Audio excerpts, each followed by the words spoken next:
SCRC the family of learning. आज हम लोग पढ़ेंगे ह्यूमन रिप्रोडक्टिव सिस्टम का अगला पार्ट, सेकेंड लेक्चर है।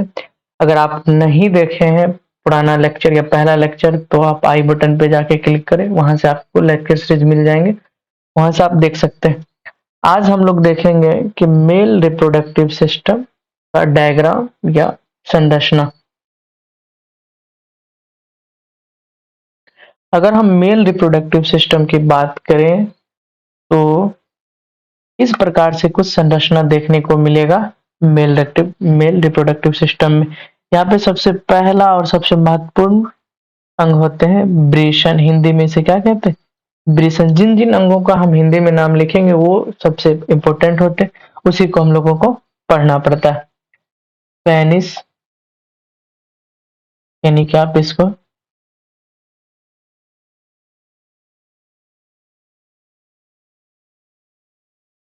सेशन लिख सकते हैं, ठीक।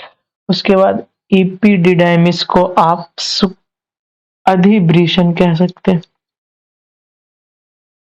अधिवृषण ये किसका हो गया? एपिडिडाइमिस का हिंदी। अब उसके बाद आप थोड़ा सा और ऊपर बढ़ते जाइएगा तो एपिडिडाइमिस से जैसे ही ऊपर बढ़िएगा उसके बाद आपको मिलेगा शुक्रवाहिनी। ये क्या कहलाता है? शुक्रवाहिनी। इसका दूसरा नाम भास डिफरेंशिया भी होता है। और ऊपर जैसे ये वाले स्ट्रक्चर को हम लोग कह देते हैं सेमाइनल वेसिकल, को हिंदी में कहते हैं शुक्राशय। ये कहलाता है शुक्राशय। यहीं पे आपको नीचे आपको दिख जाएंगे ग्लैंड जिसका नाम है पुरुष ग्रंथि, ठीक। वैसे आप बल्बोइलेथ्रल ग्लैंड भी देख सकते हैं। इसके अलावा कॉपर ग्लैंड भी होते हैं। यूरेथ्रा, बीच में ये वाला पार्ट क्या कहलाता है? यूरेथ्रा कहलाता। ये जो सबसे ऊपरी हिस्से होते हैं ये कहलाते हैं ग्लांस पेनिस।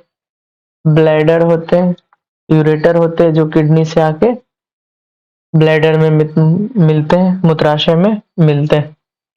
इन सब संरचनाओं के बारे में हम लोग को पूरा सही से जानकारी लेना है, इसके बारे में, इसका काम क्या है, कैसे काम होता है। तो आगे हम लोग थोड़ा सा ये डायग्राम आप सही से देख लीजिए, अब बनाना भी सीख जाइए क्योंकि बोर्ड एग्जाम में ये डायग्राम पूछे जाते हैं, बनाने के लिए कहे जाते हैं।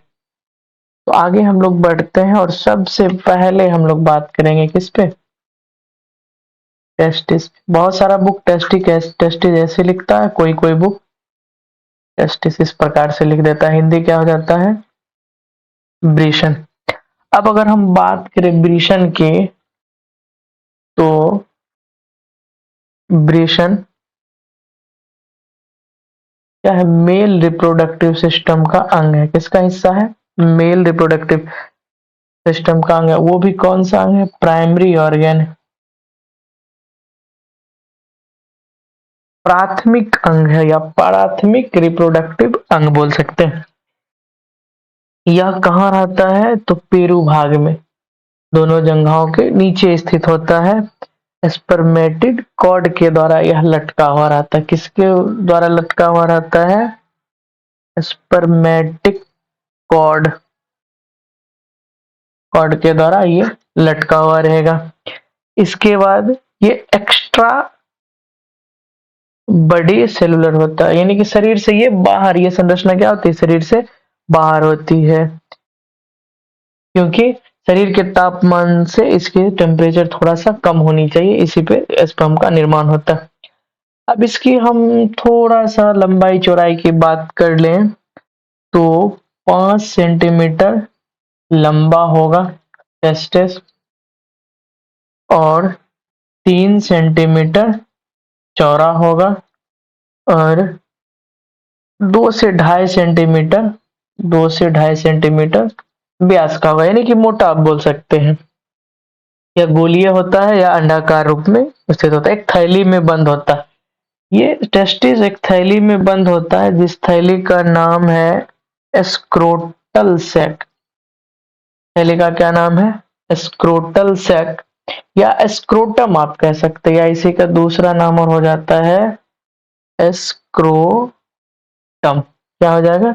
स्क्रोटम। इसी के द्वारा शरीर के हिस्से से दोनों जंघा के नीचे लटके हुए रहता है। अब अगर हम टेस्टिस की संरचना की बात करें तो ये 3 स्तर से घिरा होता है, या 3 आवरण पाया जाता है। सबसे ऊपरी आवरण कहलाता है ट्यूनिका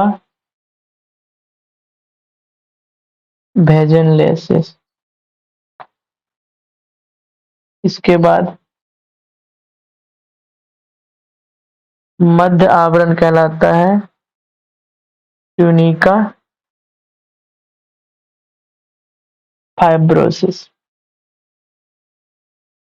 ट्यूनिका फाइब्रोसिस। और हम थोड़ा सा पेज स्क्रॉल कर लें, बहुत ज्यादा स्क्रॉल हो गए। पूरा सा अगर स्क्रॉल करने के बाद हम लोग फिर सबसे आंतरिक या नीचे का आवरण क्या है, या आप आंतरिक आवरण भी लिख सकते हैं, ट्यूनिका वेस्कुलरिस।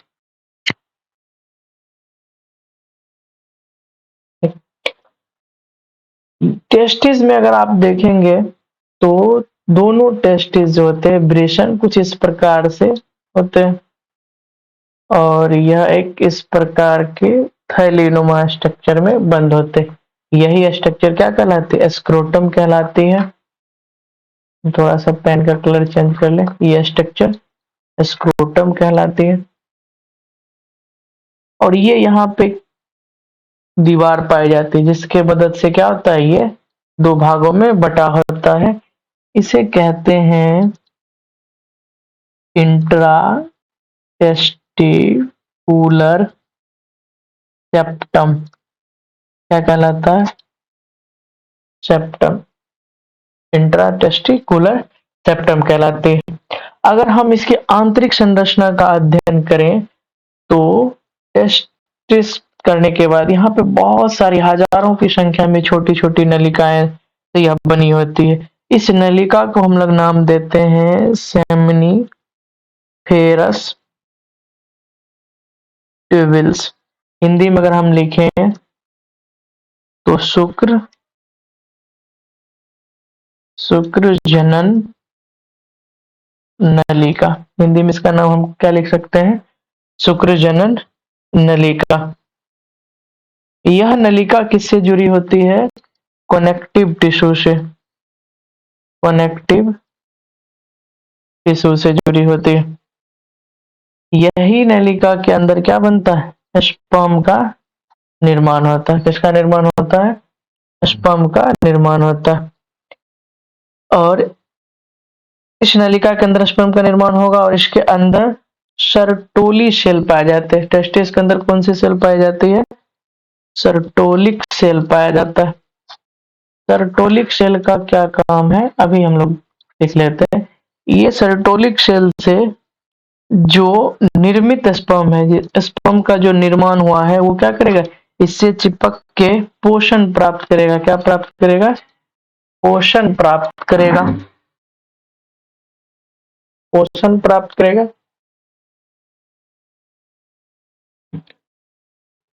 अगर हम देखें तो एक और कोशिका पाई जाती है किसके बीच, बीचों बीच, यानी सेमनीफेरस ट्यूबिल्स के बीचों बीच कुछ कोशिकाओं का समूह पाया जाता है जिसे हम कहते हैं इंटरस्टिशियल सेल बोलेंगे। यह सेल क्या करता है? टेस्टोस्टेरोन नामक हार्मोन का निर्माण करता है, और यह हार्मोन ही क्या कहलाता है? मेल सेक्स हार्मोन, जो क्या करता है? स्पर्म के निर्माण को भी शुरू करता है।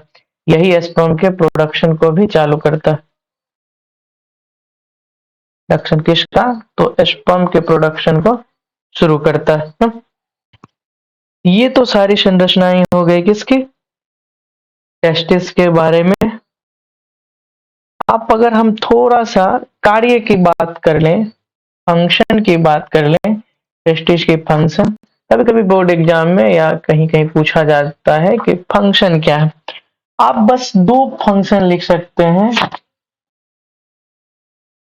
प्रोडक्शन ऑफ स्पर्म यानी कि स्पर्म का निर्माण, और सेकेंड क्या हो जाएगा, टेस्टोस्टेरोन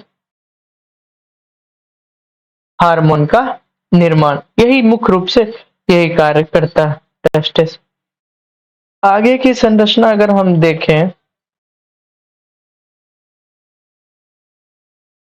तो अगला हिस्सा है भास डिफरेंस या भेसर डिफरेंस आप कह सकते हैं। डिफरेंसिया, पहले हम लोग डिफरेंसिया को देख लेते हैं, अधिब्रेशन को देख लेते हैं। देखिए टेस्टिस के अंदर से जो सेमनीफेरस ट्यूब्यूल्स बहुत ज्यादा संकुचित होकर क्वाइल होकर क्या बना लेते, एक नली में आके खुलती है जिसे रेड टेस्टिस कहते हैं।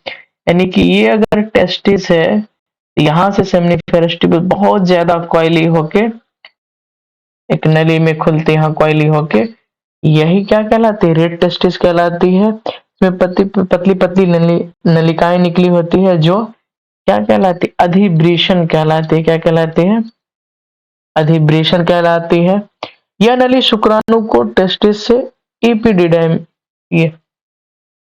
एपिडिडाइमिस तक छोड़ता,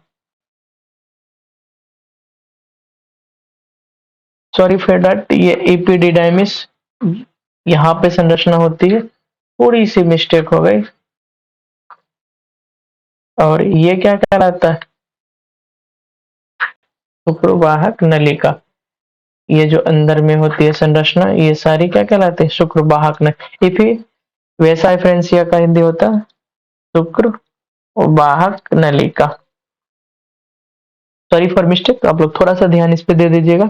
इसका काम यही है कि स्पर्म को कहां तक भेजना, एपिडिडाइमिस तक भेजना। अब एपिडिडाइमिस क्या होता है, यहाँ पे जो आप एपिडिडाइमिस संरचना में आप देखे होंगे, इस संरचना में हम लोग एपिडिडाइमिस को क्या किए थे, देखे थे। तो ये जो एपिडिडाइमिस है टेस्टिस के ऊपर, ये वाला संरचना एपिडिडाइमिस, ये एपिडिडाइमिस मोटी पतली नलिका से खुलती किसके द्वारा, भास डिफरेंसिया में, जो 5 से 6 सेंटीमीटर लंबी होती। अच्छा, इसमें भी 3 पार्ट होते हैं, हम आगे थोड़ा सा यहाँ पे देख लेते हैं एपिडिडाइमिस के संरचना में। अगर इस एपिडिडाइमिस की संरचना को हम देखेंगे तो 3 पार्ट में देखेंगे। तो एपिडिडाइमिस की संरचना अगर हम देखें, या आप लिख सकते हैं क्या, अधिब्रेशन की संरचना देखें, 3 भाग। सबसे ऊपरी भाग जो होगी, बाहर की भाग क्या कहलाएगी, कैपूट कहलाएगी। क्या कहलाएगी, कप।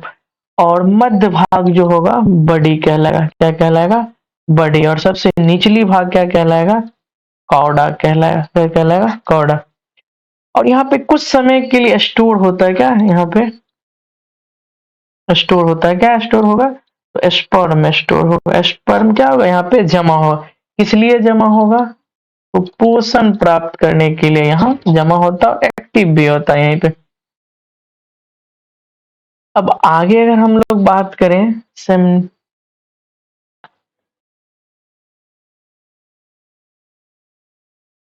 आगे हम लोग एक अलग संरचना की बात कर लेते, मेल रिप्रोडक्टिव का ही सेमिनल वेसाइकल्स के बारे में अगर हम बात करें तो यह एक थैलीनुमा संरचना है। क्या है, एक थैलीनुमा संरचना है जो क्या कहलाती है, सेमिनल वेसाइकल कहलाती है। इसका अगर हम व्यास या लंबाई, व्यास की बात करें 5 से 7 सेंटीमीटर क्या होता है।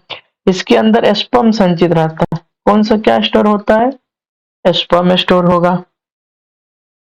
यह एक प्रकार का द्रव्य पदार्थ भी स्रावित करता है, ठीक, द्रव्य पदार्थ स्रावित करता है जो क्या कहलाता है, सेमिनल फ्लूइड कहलाता है। क्या कहलाता है, सेमिनल फ्लूइड। यह किसके निर्माण में भाग लेगा, तो सीमेन के निर्माण में, यानी कि ब्रिय के निर्माण में यह भाग लेता है। इस द्रव में कई रासायनिक पदार्थ पाए जाते हैं, जैसे आप इसमें क्या-क्या पाया जाएगा, कुछ रासायनिक पदार्थ जैसे फ्रुक्टोज है, उसके बाद प्रोस्टाग्लैंडिन है, ये सब क्या पाया जाता है इसके अंदर। अब हम अगर बात करें फ्रुक्टोज का, तो ये फ्रुक्टोज एनर्जी देगा किसको, स्पर्म को, ठीक। और प्रोस्टाग्लैंडिन क्या, एक फैट है, वसा है, आप इसको क्या कर सकते, वसा है। जब ये स्पर्म कहाँ पहुंचता है, फीमेल पार्ट में पहुंचता है, वेजाइना में पहुंचता है, तो क्रमांकुंचन करता है, क्रमांकुंचन करेगा, रेसेस्टिलाइसिस करता है, यानी कि स्पर्म को प्रचलन में मदद करता है। सीधा से आप जवाब दे सकते हैं कि फीमेल पार्ट में स्पर्म का जो प्रचलन होगा एक स्थान से दूसरे स्थान, उसके द्वारा होता है, प्रोस्टाग्लैंडिन के द्वारा ही। ये तो काम आप देख लिए किसका, सेमिनल वेसिकल्स का देख लिए। अब हम लोग ग्लैंड के बारे में थोड़ा सा, ग्लैंड पे भी बात कर लेते हैं। एक ग्लैंड अपन लोग को पढ़ना है क्या, प्रोस्टेट ग्लैंड। थोड़ा सा कलर चेंज कर ले। तो प्रोस्टेट ग्लैंड के बारे में, ये क्या होता है, सेमिनल वेसिकल्स के नीचे और मूत्र नली के दोनों ओर मटर के बीच के आकार की रचना होती है, जो क्या कहलाती है, प्रोस्टेट ग्लैंड कहलाती है। इसका व्यास अगर हम देखें 2 से 3 सेंटीमीटर की होती है। यह एक प्रकार का द्रव्य पदार्थ स्रावित करता है, जिसको हम लोग प्रोस्टेटिक फ्लूइड कहते हैं। यह द्रव्य क्या होता है, बेसिक होता है, क्षारीय नेचर का होता है। यह भी किसके निर्माण में भाग लेगा, फॉर्मेशन ऑफ स्पर्म। यह द्रव्य किसके निर्माण में भाग लेता है, स्पर्म के निर्माण में भाग लेगा। और ये क्या करेगा, प्रोस्टेट ग्लैंड से निकला हुआ प्रोस्टेटिक फ्लूइड स्पर्म के मोटिलिटी को बढ़ाएगा, ठीक। अब इसमें एक और ग्लैंड हम लोग को पढ़ना है, जिसका नाम है कॉपर, क्या नाम है, कॉपर ग्लैंड नाम। चलिए कॉपर ग्लैंड के बारे में अब थोड़ा सा हम लोग ओवरव्यू ले लेते हैं। देखिए शॉर्टकट में रिवीजन करते चलेंगे, ज्यादा डिटेल में बात करना संभव नहीं हो पाए। देखिए प्रोस्टेट ग्लैंड के नीचे मूंग के बीच के आकार का होता है, दाल की मूंग होती है ना, मूंग की दाल, उसी के आकार का होता है। ये क्या कहलाता है, प्रोस्टेट। इसका व्यास मात्र 1 से 2 सेंटीमीटर का होता है, बहुत हो गई। यह भी एक द्रव्य पदार्थ स्रावित करता है, जिसका नाम क्या है, कॉपर फ्लूइड है, ठीक। यह द्रव्य भी एक तरह से आप देखा जाए तो स्पर्म के निर्माण में भाग लेता है। ये स्पर्म के को करता क्या है, तो स्पर्म को चिपचिपा बनाएगा और गाढ़ापन लाता है, किसके अंदर, सीमेन में। आप सीमेन कह लीजिए इसको, स्पर्म ना लिख के क्या लिख लीजिए आप, यहाँ पे सीमेन लिख लीजिए। स्पर्म के निर्माण में भाग लेने से रहा, यहाँ पे आप सीमेन लिख सकते हैं। यहाँ पे भी आप इसको काट के आप सीमेन लिखना उचित, क्योंकि ब्रिय के निर्माण में ये लोग भाग लेगा, स्पर्म के निर्माण में तो भाग लेता नहीं है। ये कॉपर ग्लैंड का है। और नेक्स्ट हम लोग का फिर आ जाता है लास्ट क्या, पेनिस। चलिए इसके बारे में भी थोड़ा सा जान लेते हैं। देखिए ये सॉरी फॉर इंटर, पेनिस क्या है, मेल का पॉपुलेटरी ऑर्गन है। कॉपुलेटरी ऑर्गन मतलब मैथुन अंग होता है। ये एक पेशीय संरचना होता है। ये टेस्टिस के ऊपरी हिस्सों पे क्या होता है, अवस्थित होता है। इसके ऊपर एक त्वचा का आवरण पाया जाता है, जो प्रीप्यूस कहलाता है। क्या कहलाता है, प्रीप्यूस कहलाता है। इसके सबसे अगला हिस्सा पेनिस ग्लांस कहलाता है। क्या कहलाता है, पेनिस ग्लांस कहलाता है। यही संरचना क्या, सेक्सुअल एक्साइटमेंट के लिए जाना जाता है।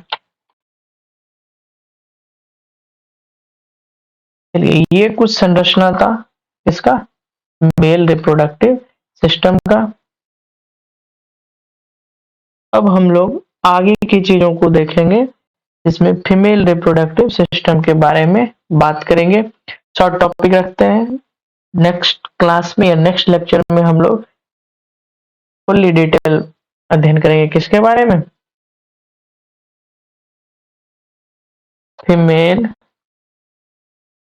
रिप्रोडक्टिव सिस्टम के बारे में। इसी प्रकार आप लोग जुड़े रहिए और रिवीजन करते रहिए। एग्जाम का समय भी धीरे धीरे नजदीक आ रहा है, प्रेशर बढ़ते जाएगा।